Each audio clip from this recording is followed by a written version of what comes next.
La COP 21 a été la COP des décisions et des engagements. La COP 22 doit être la COP des actions. Alors, à l'IDEC, les actions, on les a déjà démarrées il y a de nombreux mois, de nombreuses années. Je voudrais citer quelques actions exemplaires, notamment celles qui contribuent à la protection des océans. Vous savez, l'océan, c'est un milieu naturel qui permet la régulation climatique. Il faut le préserver, il faut le maintenir en bon état, et notamment toute la zone littorale. L'IDEC y participe. Elle y a d'ailleurs notamment massivement participé en mettant en place le système anti-pollution Est.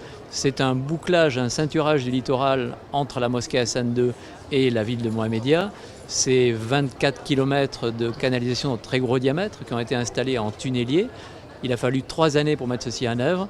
Ce dispositif est complété par une station de pré-traitement qui a été implantée à Sidi Bernoussi et qui est prolongée par un émissaire de plus de 2 km.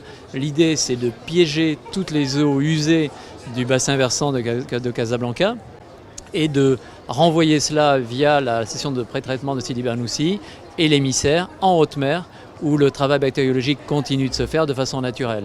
C'est une révolution pour le littoral depuis mai 2015, date à laquelle l'installation a été mise en œuvre. Après son inauguration par Sa Majesté Mohamed VI, le littoral est désormais dépollué, il est restitué aux Casablancais et c'est un plaisir aujourd'hui de voir les baigneurs se leur approprier, les pêcheurs revenir, investir, les surfeurs même. Et allez-y, croyez-moi, vous allez découvrir des plages de très grande qualité qui sont contrôlées en continu.